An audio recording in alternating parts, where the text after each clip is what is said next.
of the week. Great biodynamic wines from Redwood Valley in Mendocino County, California. Fry Wines. Go to frywine.com. That's FREYWINE. Frywine.com. Check it out and enjoy great wines at your home tonight.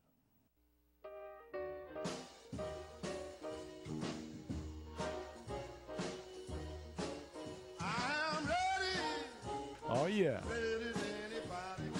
Today is definitely a special edition of the PM Show with Mr. Robert Conrad. We're playing catch-up, and I don't get many chances to say this in my life, Bob, but we're going to call it the Heinz catch-up. We're playing the Heinz catch-up today. It works for me, Heinz. It works for me, but they got to know who is Heinz. Eric Heinz, I am the consummate co-host to the PM Show with Mr. Robert Conrad. Thank you. Pleased and poised to be sitting across from a legend of stage, screen, and now radio. Thank you. Now, Thank you very much, Bob. You know what I said earlier about hooking up with people that I haven't hooked up with for years? It happens. Yeah. And you know, what I embrace more than anything is my association that I've managed to have with you. Oh, thank you, Bob. And with you, the audience. Oh, okay, them too. Yeah. And I really, it's wonderful to. And when I got offered this movie, the first thing that went through my mind was, well, what do I do on Thursdays? Yeah. So I told my agent, I said, look, we have to work out a way where I can have Thursday afternoons and be able to do the show, or maybe a best of segment. So we're going to try and work that out. But it was amazing to me that the first thing I thought of when I got off the movie was, well, who else is going to be in it? Who's the director and all of that? The first thing I thought about was, well, how do I manage to do my radio show? So that's how important it's become, and that's how much fun it is. Now, we're going to, here encloses a cassette of my piano, dining music. I play for residents at the Prince of Peace Retirement Community in Sioux Falls, South Dakota. Okay, also as a picture of someone who thinks she looks like Phoebe Dorn. We had that conversation. And to John, and I think it's Marcia. What do you think? Do you think that's Marcia? It was kind of scribbled.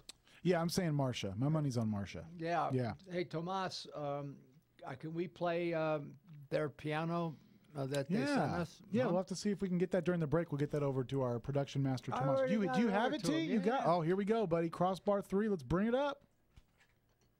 See? This was submitted by one of the listeners. Yes, the listener. To the PM Show. This is the listener. Yeah. Listen.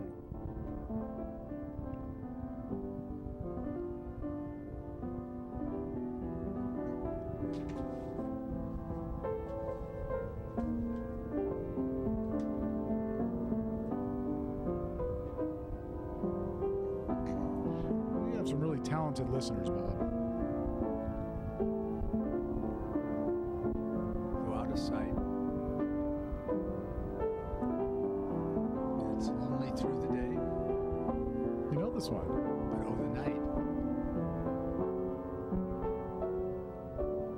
Yeah, all right. Thank you so much. I'll take that home with me, and thank you. I'll take that home. I don't know if you caught that, Bob, but we have some very talented listeners out there. We have some talented people out there. Absolutely. I'm telling you, and bright and charming, and it's a good demographic. This demographic is late 30s to mid 40s, and then it goes way beyond that too. But I would say, on average, because I've met a lot of our listeners live. And I've had nothing but a good experience with everyone I've met except one person. Oh, no. Yeah.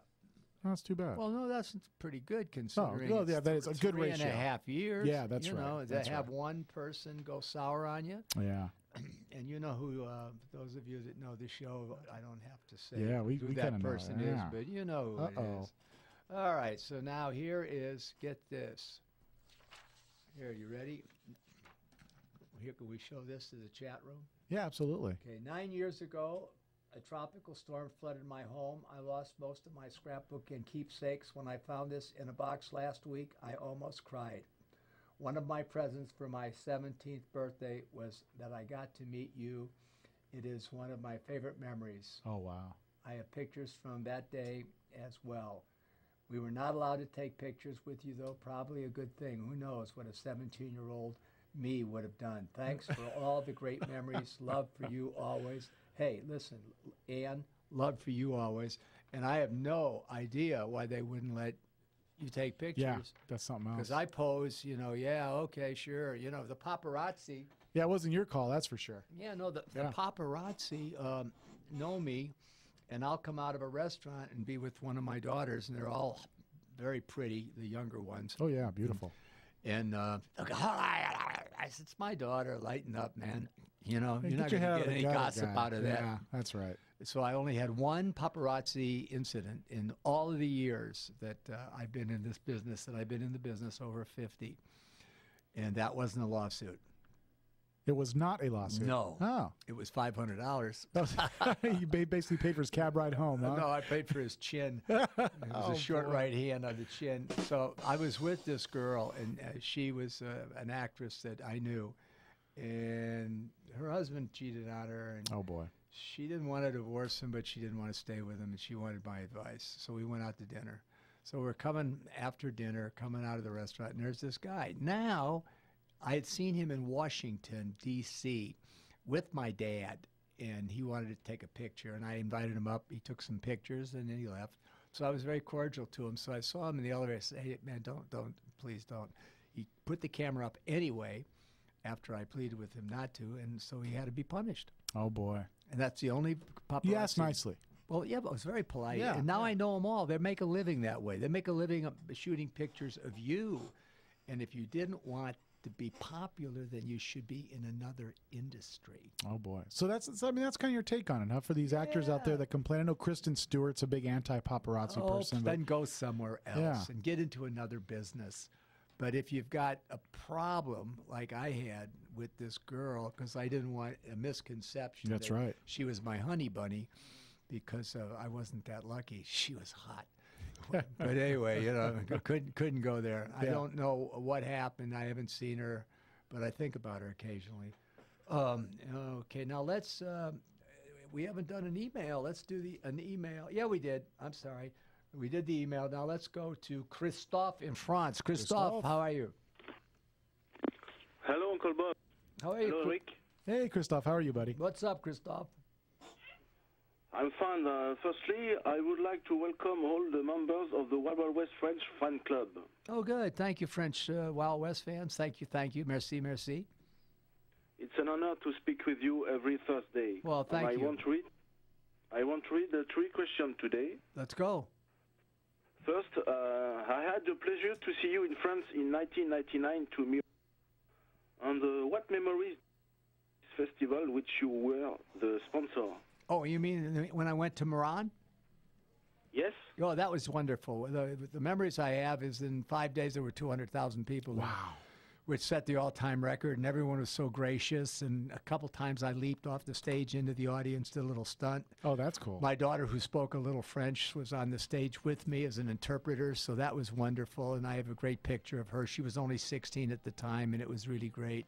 Okay, next question. Next question. I would like to know if at the time of Far West you attending your Ross Martin outside the set. And can you tell us a little story of your moments outside the studios?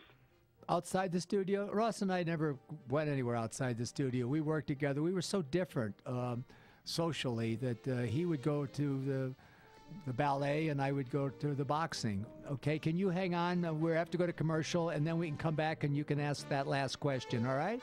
Yes. Thank you. right. All right, merci. Hey, give us your calls, 800-336-2225. We'll be back right after this.